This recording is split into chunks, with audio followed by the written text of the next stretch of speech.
Any TV show or movie that becomes a breakfast cereal. Well, that's a real benchmark. Yes. Well. Oh, that's like syndication almost. That's long story short. That's what we're trying to get with our movie is some sort of cereal. Yeah, exactly. Cereal endorsement.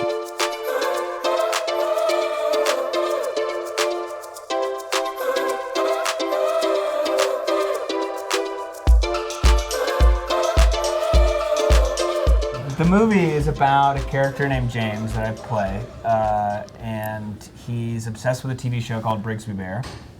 He lives with who we believe are his parents, played by Mark, is my father.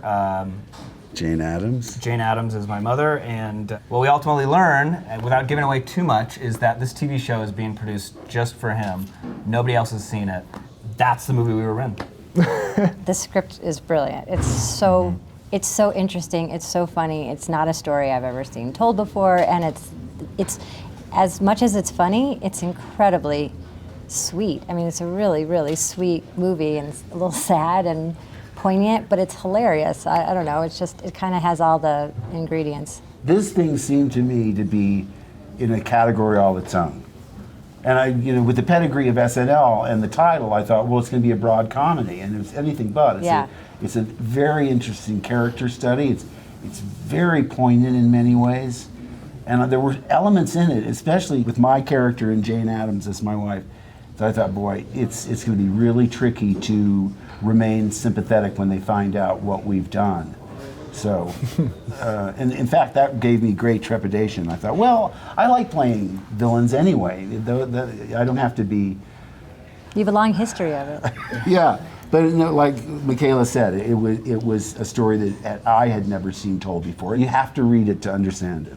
Luckily, the film is full of people behind the camera and in front who have done this all before, and I took a lot of mentoring from our producers. We have a really cool team behind us that kind of helped me through the learning curve, and working with Kyle, and we've worked together since we were kids, and that was probably the most exciting part of the process. So I wanted to ask, what's the most bizarre or funniest superfan encounter you've had?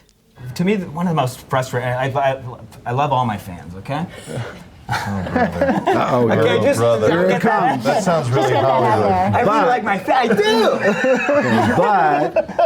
But I do get. I live in New York, and one of the most frustrating things is like literally being stopped in a crosswalk, like while cars are moving, and just being like,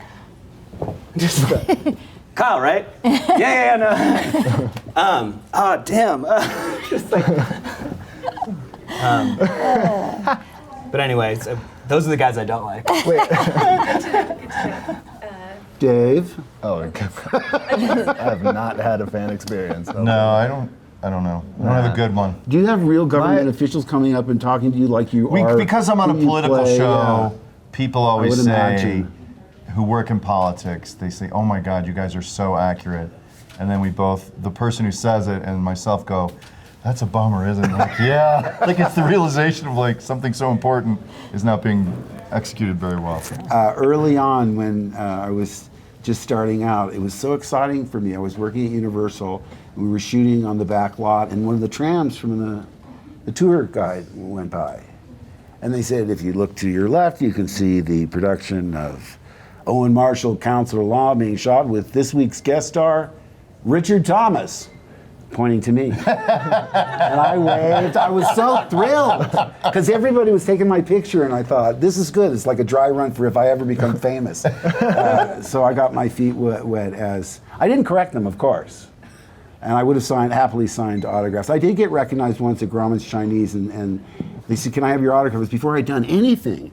So, I was intrigued. I said, sure.